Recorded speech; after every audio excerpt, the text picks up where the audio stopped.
Hello Galatée, futurologue, pour te souhaiter une bonne année 2025. C'est notre année. Nous qui sommes abonnés ici en avance sur notre temps, nous qui travaillons sur les révélations depuis des semaines, des mois, des années, c'est notre année. Donc bonne année 2025 à tous, à toutes. Tout arrive pour vous maintenant et on va en parler. On va surtout regarder comment ne pas suivre nos bonnes résolutions pour 2025. Abonne-toi si ce n'est déjà fait parce que c'est vraiment ici que ça se passe pour les prochains mois. Alors, tu l'as compris, je l'ai dit plein de fois, mais souvent on doit redire, je déteste les ne pas. Je suis en avance sur mon temps, je suis futurologue, ça fait 15 ans que j'ai arrêté dans mon vocabulaire d'utiliser ne pas. Quand tu dis à un gamin ne tombe pas, il tombe. Quand le pape te dit n'aie pas peur, t'as peur et t'as raison d'avoir peur. Tu vois, quand un politique te dit je ne vais pas faire ceci, il va le faire, ok? Donc quand je te dis ne pas tenir ses résolutions, en fait toutes tes cellules entendent tenir ses résolutions et c'est ça qui va tout changer. Donc c'est parti maintenant pour ne pas tenir ses résolutions 2025. Et comme en fait tout a été inversé dans ce monde depuis des dizaines voire des centaines d'années, utiliser ce ne pas à bon escient va tout remettre à l'endroit. Je t'explique. Donc comment m'est venue cette idée de ne pas tenir ces résolutions pour 2025 ? Parce qu'en fait, j'ai beaucoup en privé d'échanges avec des abonnés ici et dans ces échanges, on ouvre vraiment notre cœur, on est dans la vérité, toute la vérité, rien que la vérité et pourtant, nous dans cette démarche sincère, en face, on a trop encore de belles personnes qui ont tout pour avancer, qui nous disent « je n'ai pas le temps, je n'ai pas l'argent » et en fait, ils se mentent à eux-mêmes, ils sont à la fois conscients de l'ampleur des changements qui arrivent et du coup des changements nécessaires dans leur vie et pourtant ils s'auto-sabotent. Donc la base pour bien vivre cette année 2025 est de stopper, mais vraiment parce que je t'assure c'est dramatique cet auto-sabotage. L'auto-sabotage c'est aussi d'avoir dit je n'ai pas le choix, je dois faire 2 doses parce que je n'ai pas le choix pour aller chercher mon enfant à l'école. Bon écoute, rien ne dure, tu pouvais très bien trouver une solution autre et maintenant t'es embêté, tu dois détoxer. Donc je vous mettrai toujours un pareil, le lien en dessous vers les réinventeurs où il y a les protocoles détox quand tu as fait de très mauvais choix ces dernières années et pas que. Mais vraiment c'est ne pas, je n'ai pas le temps, je n'ai pas le choix, c'est de l'auto-sabotage. Donc stoppons ici l'auto-sabotage, mettez-le moi en commentaire, stop à l'auto-sabotage, hashtag 2025. Donc dans ces résolutions, qu'est-ce qui est super important, c'est de voir en fait que ta vie change, tout change quand tes habitudes changent. Tu vas rien, alors c'est pas une question de discipline, c'est une question d'organisation. Tu vois, rien à voir, je veux ne pas manger de sucre. Bon là tu dis je veux manger du sucre déjà. Donc attends, pour moi c'est important. Donc je ne veux pas tu vois, si tu dis je ne veux pas grossir, tu grossis. Donc tu dis je ne veux pas maigrir. Et là, tu vas maigrir. C'est con, mais je t'assure, dans ce monde où tout est inversé, où les gens croient que... Enfin, bon, bref, c'est vraiment épatant. Donc, attends, je te fais ça plus simple, parce que pour moi, c'est clair, mais j'ai conscience que pour beaucoup d'entre vous, c'est tout neuf. Donc, l'idée simple, c'est de s'organiser pour mettre en place des bonnes habitudes, ok ? Pour arrêter de fumer, ça je le dis, c'est tout simple, c'est Alan Carr, j'ai fait arrêter plein de gens et moi-même j'ai arrêté comme ça. Alan Carr, la méthode facile pour arrêter de fumer. Voilà, tu lis le livre, tout le temps où tu lis le livre, tu as le droit de fumer, après tu gardes le livre et tout le monde à peu près à la page 80 qui lit le livre et qui fume en même temps, arrête à ce moment-là, ok ?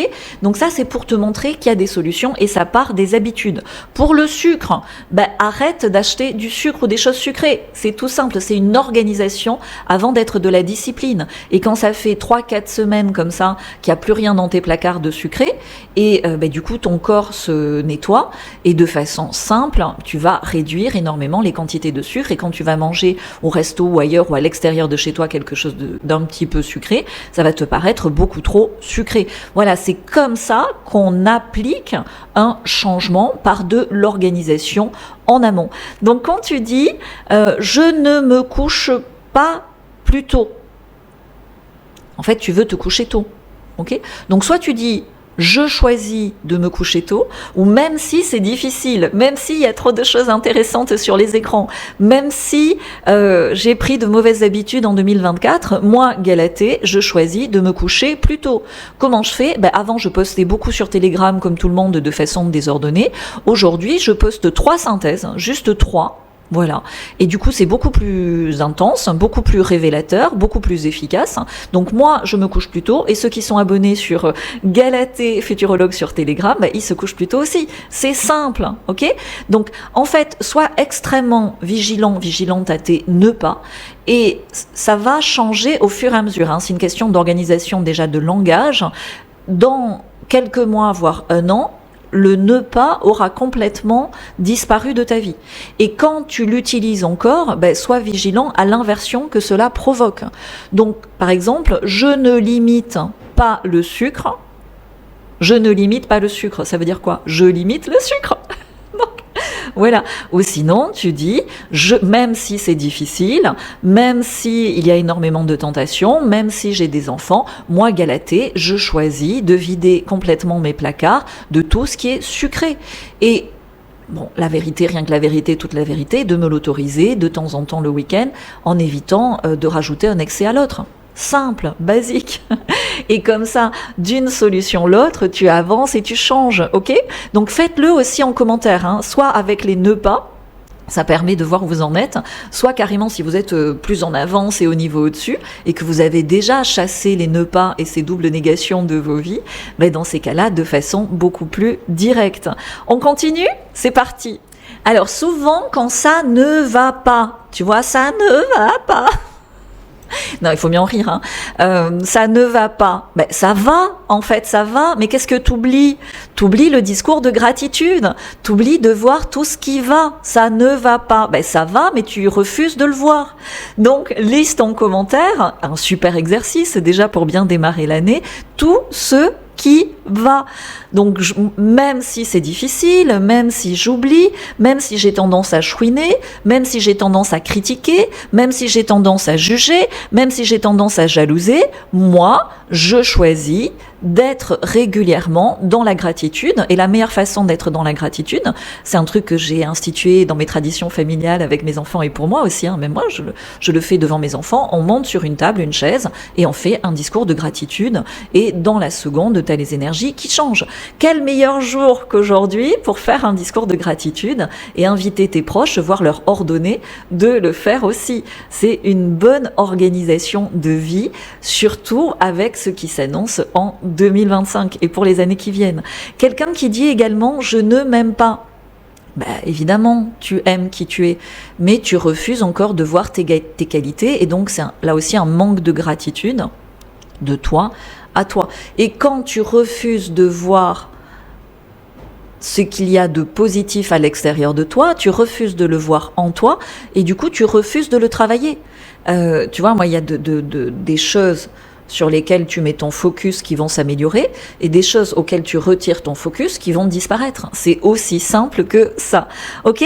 Donc, je ne crois pas en l'avenir. Elle est terrible, celle-là. Ça veut dire que tu crois en l'avenir, mais tu fais rien pour construire cet avenir désirable. Je ne fais pas confiance aux gens. Terrible. Je fais confiance aux gens, mais je refuse d'agir pour aller vers les gens qui sont positifs pour moi et mon futur désirable.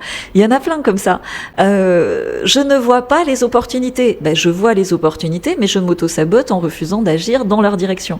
Voilà. Donc, repère tous les ne pas que tu dis. Reviens régulièrement dans l'année sur cette vidéo pour voir ta progression, parce que le bonheur est dans la progression, le blocage est dans la dispersion. Le bonheur est réellement dans la progression et un escargot ne recule jamais. Donc, si tu mets du temps à éliminer ces ne pas de ton langage et de ta vie et de ton système de pensée, c'est complètement ok. L'essentiel est que tu y travailles. C'est comme je te disais dans le livre pour arrêter de fumer, tout le temps où tu lis le livre, donc tu peux lire le livre sur une année, si tu veux, tu continues à fumer et c'est ça qui va te permettre de détoxer cette dépendance. Ok ? Je ne vois pas comment faire, tu vois, pour quelqu'un qui arriverait ici à ce moment de ce partage que je te fais de tout mon cœur et qui, malgré la clarté de mes propos et les efforts efforts que je fais ne voient toujours pas là où je veux en venir, ben c'est complètement ok pour moi, tu vois, mais tu as besoin de voir encore et encore et encore. Donc peut-être aujourd'hui, selon ton état de concentration, c'est le mauvais jour, reviens-y demain ou dans une semaine, et au fur et à mesure, ça va faire de plus sens pour toi. On a tous, quand on a été confronté comme ça à la nécessité d'ouvrir les yeux par rapport à une révélation, on a eu besoin d'être exposé à cette révélation plusieurs fois. Regarde l'histoire de Barbie Beat. On s'est dit waouh, quand même c'est gros là. Puis on a re-regardé, on s'est dit ah ouais, là ça fait sens. Puis on a re-regardé, on s'est dit ah ouais là je comprends mieux. Puis on a re-regardé, puis à un moment donné ça te saute aux yeux et ça change. Voilà. C'est ce que je te souhaite pour 2025. Le changement est inévitable. La douleur de ce changement est complètement évitable dans la mesure où tu passes à l'action en organisant ta vie différemment et tu vas avoir les résultats au fur et à mesure. Merci à tous ceux qui me souhaitent une bonne année. Évidemment, bonne année à vous tous et surtout bonne adaptation au changement incroyable qui est en cours. Et à votre tour, souhaitez, ça me fait énormément plaisir, la bonne année aux autres abonnés ici, de façon à ce qu'on crée comme ça ce futur désirable tous ensemble dans cette communauté. Comment? D'abord par des changements individuels et puis du coup par l'exemple et par comme ça la propagation d'un grand changement collectif qui est de toute façon écrit, mais au plus on est en avance, au plus on est déjà dans ces belles énergies. Merci à tous, à très vite.